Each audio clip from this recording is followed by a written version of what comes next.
Mobile कना कहल ना बबी आउ बस बस बस तले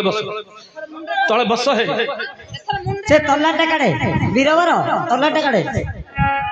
झियो मोती बगौनु सकाଳେ 5 दिया समय ना धर मुंडरे धर से तल्ला टाकाडा है वीरवर भाया गला हैला किछि करियो न तो ना ना बस ओकेला गंगा पानी रे गाधी बगु धीरे धीरे बस धीरे बस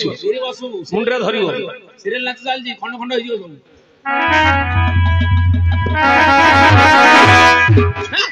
कौन हला कौन हड़ उड़ाई ए संसार रे को पुरुष को स्त्री की मस्तक रे धारण करछंदी जानि जो बा कहि परिबु ताहले सुभद्रा को मु श्रद्धा रे ग्रहण करबी ओहो जानिला परे का धरिबो हां नहले नाही नहले धरिबार नाही हमनी बुझिलो कि बा अर्जुन कहउछंदी जदी संसार रे को पुरुष जदी स्त्री की मस्तक रे धरिथिबो तार ताहले अर्जुन तुमको मस्तक रे धरिबी ठीक अछि प्रमाण दउछि कह आहे महादेव अष्टांग रे जोगी हेले बेनी भारी जा तांकर महादेव अष्टांग रे जोगी हेले बेनी भारी जा तांकर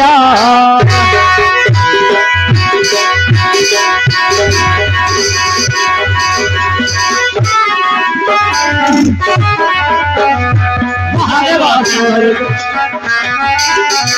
अरे महादेव अष्टांग रे जोगी हेले बेनी भारी जा तांकर देखो गंगा बसी छंती मस्तक ऊपर मस्तक ऊपर आज्ञा गंगा बसी छंती मस्तक ऊपर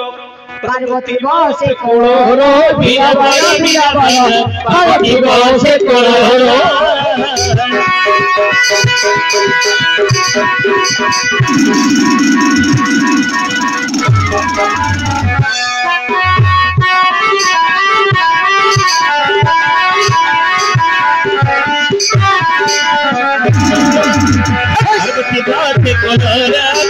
वीरा बड़ पार्वती बसे कोळोरो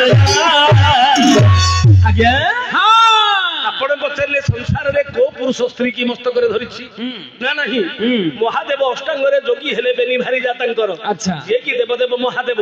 तांकर होछंदी दीटा भार्जा के की प्रथम भार्जा हेले पार्वती द्वितीय भार्जा हेले गंगा गंगा शिव कोन करछंदी आज्ञा पार्वती की धरछंदी कोळ रे गंगा को धरछंती मस्तक रे एणु करी शिवंगर ना होची गंगाधर शंभुरीश पशुपति शिव सुनि महेश्वर ईश्वर सर्व ईशान संगर चंद्र शेखर भूतेश खंड परशु गिरीश गिरीश मृढ़ मृदुंजय कृतिवास विनाकी प्रमथाधिप उग्र कवृतिस्कंध स्थितिकंठ कपालभृत वामदेव महादेव विरूपाक्ष त्रिलोचन कुरुषानुद सर्वज्ञ धूर्जटि नील रोहित हरस्वर हर भर्ग त्रिवर त्रिवंदक गंगाधर अंध करिबु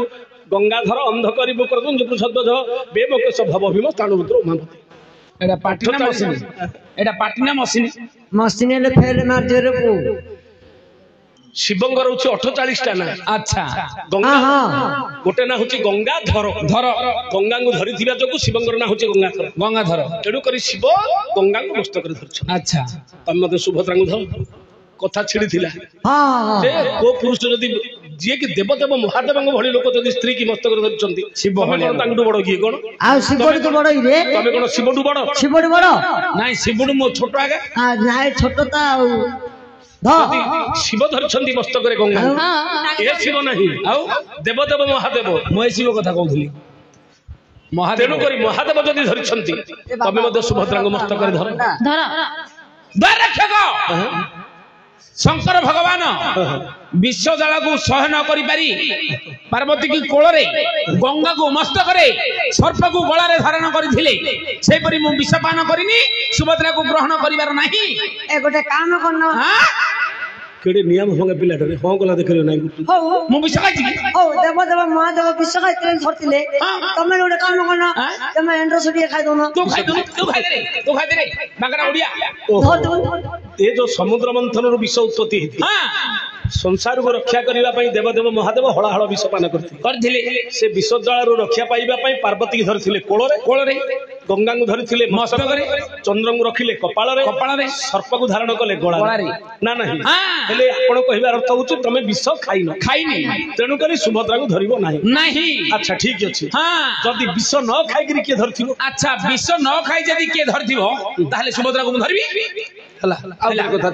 ଚିଲ୍ଲା ଏଇଟା ପୁଣି ବିଷ ଖାଇକିରି ହେଲା ହଉ ଠିକ ଅଛି ତମ କଥା ମୁଁ ମଧ୍ୟ ରାଜି ହଁ କହିବୁ ଗୋଟେ ବିଷ ଖାଇଥିଲେ ବୋଲିକିରି ସିଏ ଧରିଥିଲେ ଆଚ୍ଛା ସଂସାରରେ ବିଷ ନ ଖାଇକିରି କୋ ପୁରୁଷ ଧରିଛି ଯଦି ସ୍ତ୍ରୀ କି ମସ୍ତକରେ ଧରିଛି ତାହେଲେ ତମେ ଧରିବି ଧରିବି ଚିଲ୍ଲା ପାଞ୍ଚ ଲୋକ ଆଗରେ ଚିଲ୍ଲା ବିଷ ନ ଖାଇକିରି କହିବାକୁ ପଡିବ ହେଲା ତ କହିବା ପଡିବ ଆହେ ଶୁଣ ଶୁଣ ହେ ବୀର ବିଚିତ୍ର ନାତି ଶୁଣ ଶୁଣ ହେ ବୀର ବିଚିତ୍ର ନାତି ଶୁଣ ଶୁଣ ହେ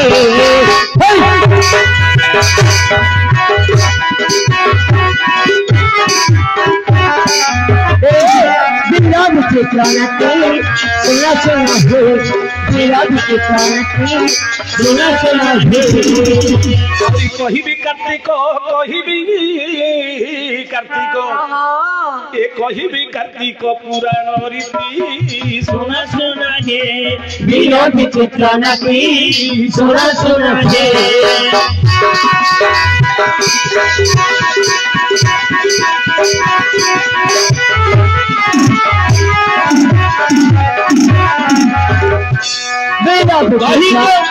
পুরাণ বাতি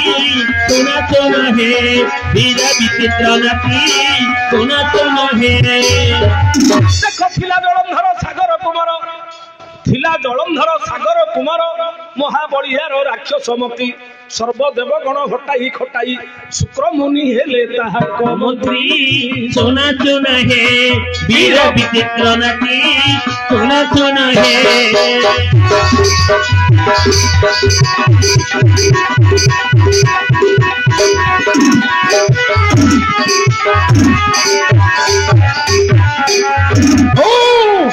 শুক্রমণি হেলে তাহাঙ্গ কটি শোন শোন হে বীর বিচিত্র নাতি শোন শোন হে ସତ୍ୟ ଯୁଗରେ ଜଳନ୍ଧର ଜଳନ୍ଧର ରାକ୍ଷସ ଆଚ୍ଛା ମହାବଳବାନ ଶୁକ୍ର ଯିଏ ଦୈତ୍ୟ ଗୁରୁ ହଉଛନ୍ତି ତାଙ୍କର ମନ୍ତ୍ରୀ ହେଲେ ଆଜ୍ଞା କପିଳାସପୁର ଗମିଣ ସତର ଶିବଙ୍କୁ କହିଲା ଏ କେଉଁ ରୀତି କପିଳାସପୁର ଗମିଣ ସତର ଶିବଙ୍କୁ କହିଲା ଏ କେଉଁ ରୀତି ଯୋଗୀକୁ ଯୁବତୀ ଅଭୂଷଣପତି ମୁଖରେ ପ୍ରଦାନ କର ଶୁଣ ଶୁଣ ହେ ବୀର ବିଚିତ୍ର ନାତି ଶୁଣ ଶୁଣ ହେ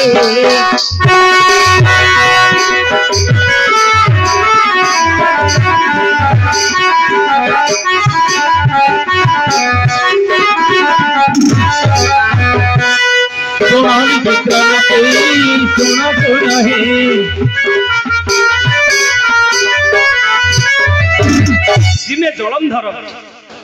ଚତୁର୍ଦିଗ ବୁଲି ବୁଲି କପିଳାସପୁରରେ ପହଞ୍ଚିଲା ଯେମିତି ପାର୍ବତୀଙ୍କ ରୂପଟାକୁ ଦେଖିଦେଲା ସେଦିନ ଜଳନ୍ଧର କାମରେ ମୋହିତ ହେଇଗଲା ବୃନ୍ଦାବତୀ ଭଳି ସ୍ତ୍ରୀ ଥାଉ ଥାଉ ପାର୍ବତୀଙ୍କ ରୂପରେ ମୋହିତ ହେଇଗଲା ଭାବିଲା ଯଦି ମୋ ଜୀବନରେ ମୁଁ ପାର୍ବତୀଙ୍କୁ ସ୍ତ୍ରୀ କରିପାରିଲିନି ଜୀବନଟା ମୋର କଣ ଏ ଜୀବନଟା କିଛି ମୋର ମୂଲ୍ୟ ନାହିଁ ଶିବଙ୍କୁ ସେଦିନ କହିଲା ବୋଲେ ଏପରି ତମରି ଭଳି ଗୋଟେ ଅଭୂଷଣ ପୁରୁଷ ଯୋଗ୍ୟହୀନ ପୁରୁଷ ଏ ସ୍ତ୍ରୀ ତମକୁ ଯୋଗ୍ୟ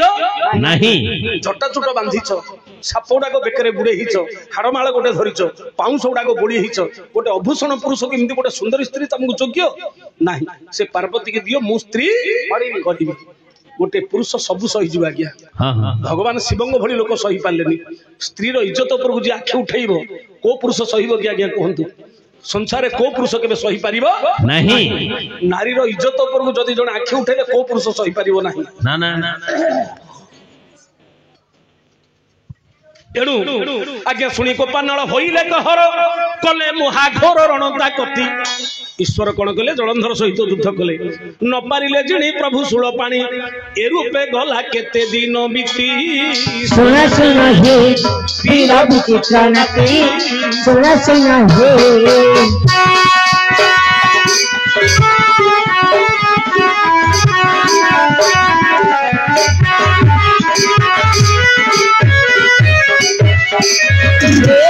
बीरा विचित्र नाती शून शून हे बीरा विचित्र नाती शून शून ହେଲେ ଶିବଙ୍କର ଜଳନ୍ଧର ଯୁଦ୍ଧ ଚାଲିଛି କିନ୍ତୁ ଜଳନ୍ଧର ମରିବାକୁ ନାହିଁ ଯୁଦ୍ଧ ସରିବାକୁ ନାହିଁ ବର୍ଷ ବର୍ଷ ଯୁଦ୍ଧ ଚାଲିଲା ହେଲେ ମଧ୍ୟ ଜଳନ୍ଧର ମଲାନି ଯେତେ ପ୍ରକାର ବାଣ ପ୍ରହାର କଲେ ମଧ୍ୟ ଈଶ୍ୱର ଈଶ୍ୱରଙ୍କ ହାତରେ ସିଏ ମଲା ନାହିଁ। ଦେବତା ମାନେ ଭୟଭୀତ ହେଇଗଲେ ଇଏ ମରିବ କେମିତି ଜଳ କାହିଁକି ମରୁନି ଜଳନ୍ଧର ବ୍ରହ୍ମାଙ୍କୁ ପଚାରିଲେ ବ୍ରହ୍ମା କହିଲେ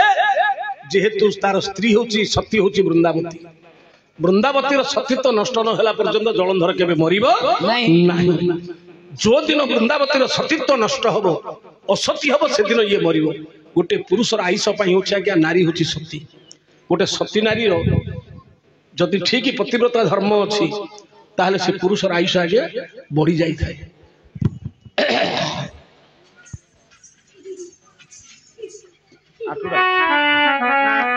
ଗୋଟେ ନାରୀ ଯଦି ଧର୍ମ କର୍ମ ଠିକ ରଖେ ଆପଣ ଗୋଟେ କଥାଟି ଜାଣିଥିବେ ଆଜ୍ଞା ଯୋଉମାନେ ବିବାହିତ ପୁରୁଷ ଜାଣିପାରିବେ ବିବାହ ହେଲା ଦିନ ଆଜ୍ଞା ଆପଣ ମାନେ ତ ବୟସ ହେଲାଣି ବୁଢା ହେଲେଣି ଆପଣ ମାନେ ସମସ୍ତେ ଜାଣିଥିବେ ବିବାହ ହେଲା ଦିନ ମଧୁଶଯ୍ୟା ଘରେ ଗୋଟେ ଦୀପଟି ଜଳା ହଉଛି କଣ ପାଇଁ ଦୀପଟା ଜଳା ହଉଛି କଣ ପାଇଁ ଜଳା ହଉଛି ପରମ୍ପରା ରହିଛି କି ପରମ୍ପରା ଆଗରୁ ପରମ୍ପରା ଅଛି ଓହୋ ଖାଲି ପରମ୍ପରା ଅଛି ବୋଲି ଜଳା ହଉଛି ନା ଆଉ କିଛି ଜାଣିନୁ ଆଲୁ ହବ ସରି ଆଜିକାଲି ତ ଘରେ ତ ଇଲେକ୍ଟ୍ରିକ ଲାଇଟ୍ ଅଛି ବିଭିନ୍ନ ପ୍ରକାର ରଙ୍ଗୀନ ଲାଇଟ୍ ଲାଗୁଛି ଆଉ ଆଲୁଅ କଣ ନାହିଁ ଇଲେକ୍ଟ୍ରିକ ବଲ୍ବ ଜଳେ ଆଲୁ ହବ ଦୀପଟି କାହିଁକି ଲଗା ହବ ହେଲେ ତେଲ ସରିଲେ ତା ସେ ବନ୍ଦ ହେଇଯିବ ଆହୁରି ଅନ୍ଧାର ହେଇଯିବ ଭଲ କଥା ଆରେ ନାହିଁ ଆଉ ଟିକେ କିଏ ଆଉ ଲାଇଟ୍ ବନ୍ଦ କରିବ ଆରେ କାହିଁକି ଦୀପଟି ଜଳାଯାଏ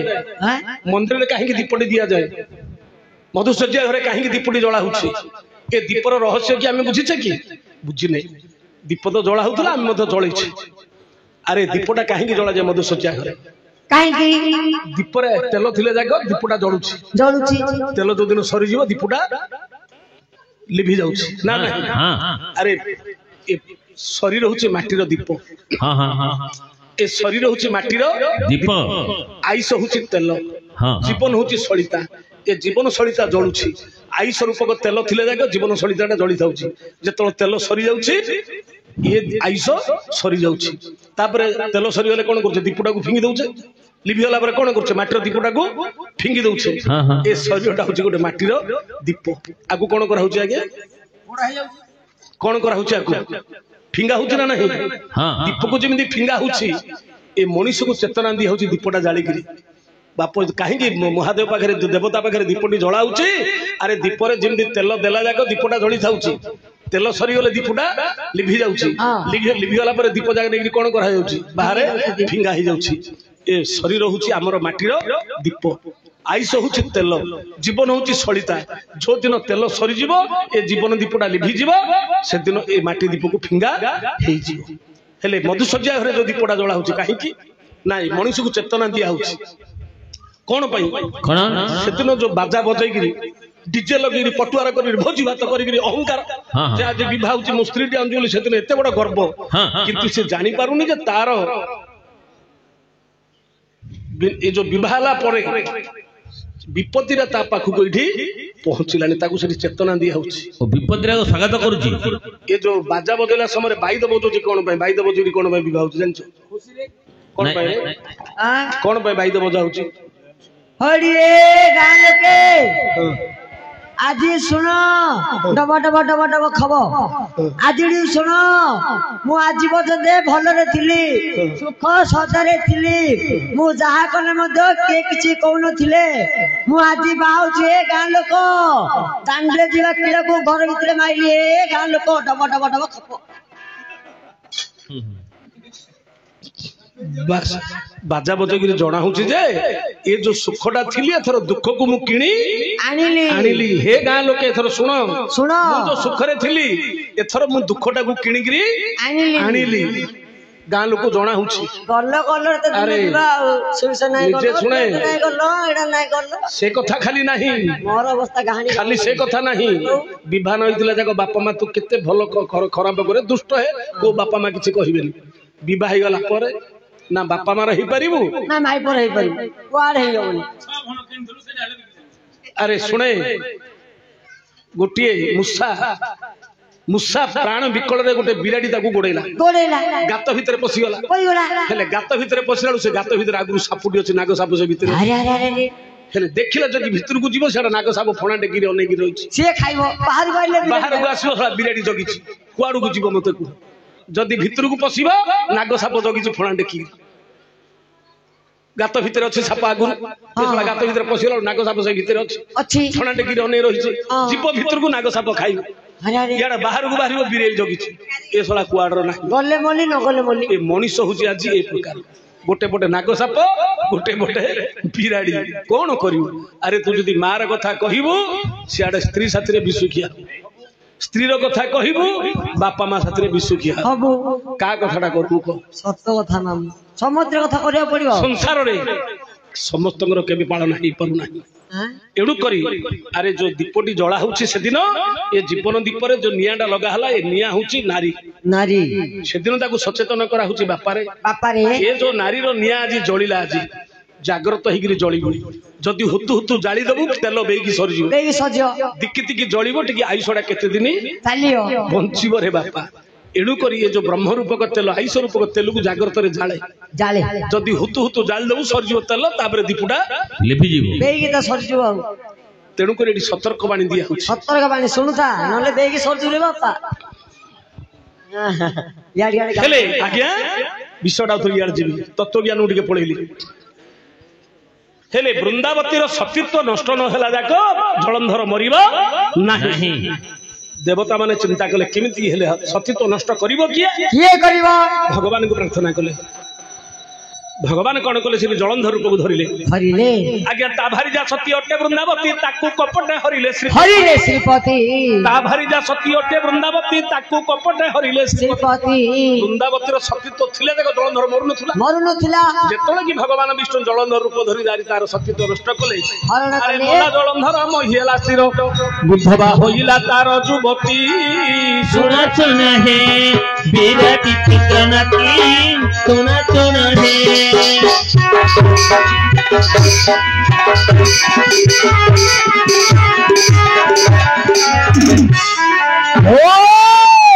रामायण चारि अक्षर भागवत चारि अक्षर रामायण चारि अक्षर भागवत चारि अक्षर रामायण रे जिए लोकजनी भागवत रे सिए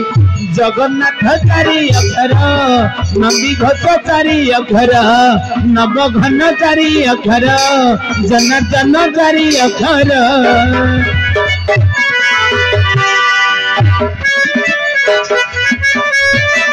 सुन सुन हे सुन सुन हे